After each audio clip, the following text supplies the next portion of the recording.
இன்சென்சிபிலிட்டியோட உச்சம் இது. No, I completely condemn this. I completely condemn this. அது பாயிண்ட் நான் சொல்லவே வரல. அதான் பாயிண்ட். நான் அதை தான் பாயிண்டாவே வைக்கிறேன். உங்களுக்கு கண்டிப்பா கிடைக்கும் அது. நாய் குறுக்க வந்து நாய் மேல ஓடக்கூடாதுன்னு இங்காண்ட திருப்பும் போது ஆட்டோக்கு வந்து 6 வயசு பையன் இறந்துட்டான் சார். 75 நாள் எந்த ஒரு சிம்டம்ஸுமே இல்லை, பையன் நல்லாவே இருந்தான். திடீர்னு ஒரு நாள் காலையில் எனக்கு தலைவலிக்கு ஸ்கூல் போகலன்னு சொன்னோம். அன்றைக்கி ஈவினிங் பார்த்தீங்கன்னா வாயிலிருந்து ஒரு மாதிரி கோலெல்லாம் உடச்சிட்டு அந்த ரேபிஸ் சிம்டம்ஸ். ப்ரைவேட் ஹாஸ்பிட்டலில் உள்ள வரக்கூடாது அடிக்கிறாங்க. டாக்டர்ஸ் உள்ள வரதுக்கு பயப்படுறாங்க. ட்ரீட்மெண்ட்டே கொடுக்க வரமாட்டாங்க அப்படிங்கிற டாக்டர்ஸ். கடைசி வீட்டுக்கு கொண்டு வந்தவர் பார்க்கவே மாட்டேன்னு சொல்லிட்டாங்க. அடுத்த நாள் பையன் இறந்து போயிட்டு. எனக்கு உயிரே கையில இல்ல சார், அப்படியே கொலை நடுங்கி போயிருவோம்னு சொல்லுவோம்ல. ஆஃப்டர்நூன் வராங்க, ஈவினிங் வராங்க, என்கிட்ட வந்து அழுறாங்க, மேடம் நாங்க எவ்வளவுதான் மேடம் க்ளீன் பண்றதுன்னு சொல்லிட்டு. இந்த தரப்பு தெருநாய்களுக்கும் நகரத்தில் உரிமை இருக்கு, நாயெல்லாம் ஏன் விரட்டி விடணும் அப்படின்னு கேட்கக்கூடிய ஒரு தரப்பு, தெருநாய்கள் இல்லாத ஒரு நகரம் வேண்டும் என்று சொல்லக்கூடிய தரப்புமாக இருக்கு. தெருநாய்கள் அகற்றப்பட வேண்டும் என்று நீங்கள் நினைக்கிறீர்கள், அவ்வளவு அந்த கோர் கொஸ்டின். 2 வீலர்ல ஹைவேல போய் நின்னேன், எப்படி ஓடி வந்து கிராஸ் பண்ணுச்சு. ஜஸ்ட் அதை சேவ் பண்ணணும்னு சொல்லிட்டு நான் பிரேக் போட்டு விழுந்து கை கால் எல்லாமே ஃப்ராக்சர். ஜஸ்ட் ஹெல்மெட் போட்டிருந்ததால நான் my life was saved. Ekart delivery people அவங்கள போகும்போது வரும்போதெல்லாம் பயங்கரமா விரட்டுறது வந்து ஒன்று நடக்குது. ஸ்ட்ரே டாக்னு நினைக்கும் பொழுதே என்னன்னா இது ஒரு ரோட்ல அலையிற நாயின்னு நினைக்கிறோம். புல்லட் பாண்டின்னு ஒருத்தர் வரல, அது என்ன குறுக்க நிக்கிற. நைட் ஷிஃப்ட் போறவங்க வர்றவங்களாகட்டும், தனியா நடந்து போறவங்களாகட்டும், அதனோட ஹைட் கம்மியா இருக்க குழந்தைங்களாகட்டும், அவங்க மேல வந்து ஒரு மெஷர்ட் அட்டாக் கரெக்டா நடக்குது. ஒத்துக்கிட மனசு இல்லனாலும் அதான் நேசம். இப்போ நான் ஒரு அடல்ட், என்னால ஓடிட முடியும். புடவை கட்டின லேடிஸால ஓட முடியாது. சுடிதார போட்ட பொண்ணு ஓடும்.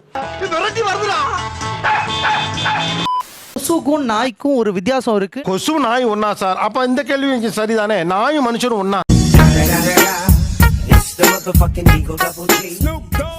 So beyond our limit போகும்போது beyond your limitல யாரால இதை செய்ய முடியும்? அது கவர்மெண்ட் தான் பண்ணணும். அப்ப கவர்மெண்ட் அதை செய்றேன்னு சொல்லு.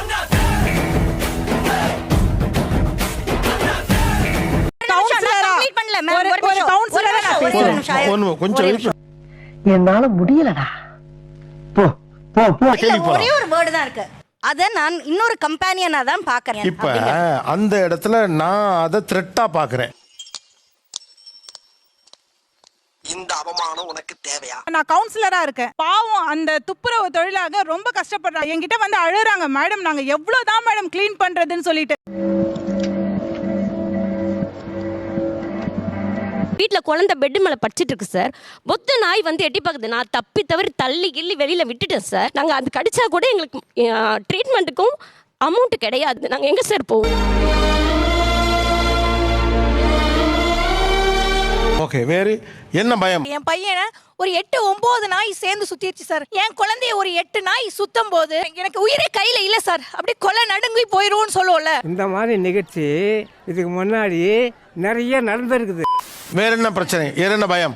நான் ஒரு ஆட்டோ ஓட்டுநர் சார். ரெகுலராக என் பையனை ஸ்கூலுக்கு தனியார் பள்ளிக்கு அழைச்சிட்டு போகிறது வழக்கம் சார். வழக்கம் போல என் பையனை அழைச்சிட்டு போகும்போது நாய் குறுக்க வந்து நாய் மேலே ஓடக்கூடாதுன்னு இங்காண்ட திருப்பும் போது ஆட்டோக்கு வந்து என் கண்ணு முன்னாடியே என் பையன் இறந்துட்டான். நாய் குறுக்க வந்ததுனாலயா?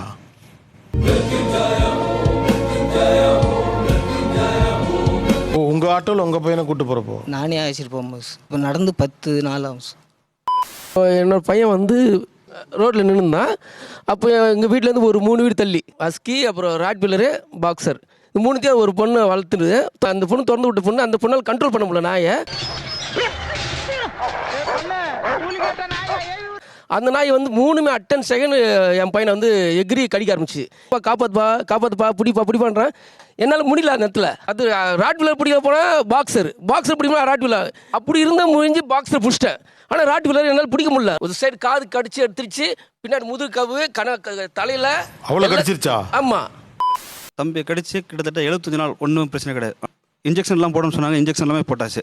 75 நாள் எந்த ஒரு சிம்டம்ஸுமே இல்லை, பையன் நல்லாவே இருந்தான். திடீர்னு ஒரு நாள் காலையில் எனக்கு தலைவலிக்கு ஸ்கூல் போகலன்னு சொன்னோம். அன்றைக்கி ஈவினிங் பார்த்தீங்கன்னா வாயிலிருந்து ஒரு மாதிரி கோலெல்லாம் உடச்சிட்டு அந்த ரேபிஸ் சிம்டம்ஸ். ஹாஸ்பிட்டல் போயாச்சுன்னா ஹாஸ்பிட்டலில் உள்ளே எடுக்க மாட்டேங்கிறாங்க. ப்ரைவேட் ஹாஸ்பிட்டலில் உள்ள வரக்கூடாது அடிக்கிறாங்க. இல்லை இன்னைக்கு ஒன்றும் பண்ண முடியாது, வீட்டுக்கு கொண்டு போங்க அப்படிங்கிறாங்க. ட்ரீட்மெண்ட்டே கொடுக்க வரமாட்டாங்க அப்படிங்கிற டாக்டர்ஸ். கடைசி வீட்டுக்கு கொண்டு வந்தவர் பார்க்கவே மாட்டேன்னு சொல்லிட்டாங்க. அடுத்த நாள் பையன் இறந்து போயிட்டு.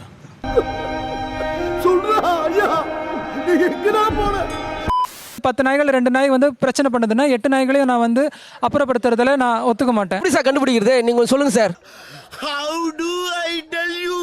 ஐடென்டிஃபை பண்றது எப்படின்னா வந்து அது இவங்களுக்கு தானே சார் தெரியும். வந்து இப்ப நான் என்ன உங்கள்கிட்ட சொல்றது? அவங்க எக்ஸ்பர்ட்ஸ்க்கு தானே சார் தெரியும். ரொம்ப சிம்பிள், முறைப்படுத்தணும். என்ன செய்யலாம்? வயலண்ட் இல்லாத வகையில் எதை வேணாலும் செய்யலாம். என்ன செய்யலாம்? திரும்ப திரும்ப பேசுறீங்க. என்ன திரும்ப திரும்ப பேசுறீங்க? திரும்ப திரும்ப பேசுறீங்க. என்ன திரும்ப திரும்ப பேசுறீங்க? திரும்ப திரும்ப பேசுறீங்க. இப்போ கடிபட்டுட்டு இருக்கிறோம். இப்போ நீங்க வேக்சின் பண்றதுனாலயோ கருத்தடை பண்றதுனால இப்போ எனக்கு தீர்வு வராது. இன்னைக்கு ஒரு குழந்தை கடிக்கிறோம், நாளைக்கு ஒரு குழந்தை கடிக்குதாங்க. அப்போ எனக்கு அரசுகிட்ட நான் என்ன கேட்பேன்? உங்ககிட்ட பேச வேண்டிய அவசியமே எனக்கு கிடையாது சார். நான் அரசுகிட்ட தான் பேசுவேன் சார். என் ரெப்ரசன்டேட்டிவ் யாரு? அரசு தானே. ஆள் தெரியல போட்டுருக்கு. நாங்கெல்லாம் சிங்கத்தோட உண்ணாக்க வெட்டுக்குன்னு பிடிங்க திங்கிறீங்க. நீங்கலாம் வந்து இன்ஃப்ளூயன்ஸ் பர்சனா இருந்தங்காட்டி அரசு உங்களுக்கு பயப்படுது. அரசு பயப்படுது சார். எந்த அரசா கொடுங்க, எனக்கு அரசை பத்தி என்ன பின்றால நிறைய போறான். Still I'm single because I the 4-legged animals என் குழந்தைங்களா நினைக்கிறேன். தப்பா சார்? அப்படி கேளு. தெரியாது மேடம். இந்த குழந்தை எல்லாம் கொண்டு வராதீங்க. எங்க குழந்தை, என் மச்சான். என்னம்மா நீங்க இப்படி பண்றீங்களா? மேடம், தன்னோய் போல் போற்றா கடை எங்க எல்லாருக்குமே தெரியும். சரிங்களா? ஆஹா. ஏரியா நாயெல்லாம் உங்க நாய் தானே? ஆமா. அது யாரையாவது கடிச்சா நீங்க பொறுப்படுத்திப்பீங்களா? கணிப்பா முடியாது. எனக்கு 2 வாட்டி 2 வீலர் ஆக்சிடென்ட் ஆச்சு. 2 வாட்டியுமே குறுக்க ஒரு குழந்தை ஓடி போய் ஆக்சிடென்ட் ஆச்சு. இதை தான் அவங்க ரொம்ப, இது எனக்கே கொஞ்சம் கோவம் வருது. இன்சென்சிபிலிட்டியோட உச்சம் இது. No, I completely condemn this.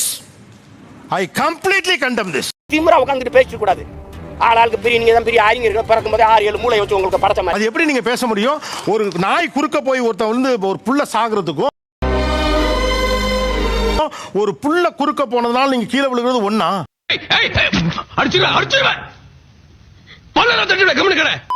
நாயுடைய behaviour வந்து நாமளும் புரிஞ்சுக்கணும். இது என்ன பிரமாதம்? இது விட பெசலைட் ஒண்ணு இருக்கு. கூவுடா. தெரிஞ்சு நான் கேட்கறதுனா எனக்கு வந்து ஹியூமனுக்குமே கவுன்சிலிங் தேவைப்படுது. ஆக்கும்போது அது நம்ம கூட பழகும் போது அதனுடைய குணமும் மாறும். பக்கத்து தெருல இருந்து வரேன், இப்ப என்னைய கடிச்சு விடுமே, உங்களுக்கு கண்டிப்பா கடிக்கும். அது தன் இனத்தை பாதுகாக்க வேண்டும் என்ற எண்ணத்துல தான் அது இருக்கும். இவர் வந்திருக்காரு, வாங்க வாங்க வெல்கம், நாய் கூப்பிடாது. ஐயா நீங்க என்னென்னமோ பேசுறீங்க, எனக்கு ஒரே குழப்பமா இருக்கியா. நைட்ல வராதீங்க, அந்த மாதிரி புது ஏரியாவுக்கு போகாதீங்க. அப்படி வரீங்க அப்படின்னா பாதுகாப்போட வாங்க, அவ்வளவுதான். எல்லா நாயும் வந்து நடந்து போறோம்னா பின்னாடி வந்து கடிக்குமா என்றால் கிடையாது. எல்லா நாயும் கடிக்காது. பிஹேவியர் புரிஞ்சுக்கங்க, அதுதான் சொல்றேன். உங்களுக்கும் கவுன்சிலிங் தேவைப்படுது. எங்களுக்கு கவுன்சிலிங் தேவைப்படுது. நீங்க 11 வேற ஏய் கூட்டு போங்கடா, கோவத்துல போட்ற போற. இப்ப கடைசியா ஒரு பணக்கார வீட்டு குழந்தை நாய் கடிபட்டதாக எப்போது செய்தி கேட்டீர்கள்? அது பாயிண்ட் நான் சொல்லவே வரல. அதான் பாயிண்ட். நான் அதை தான் பாயிண்டாவே வைக்கிறேன். அமுக டுமுக அமால் டுமால்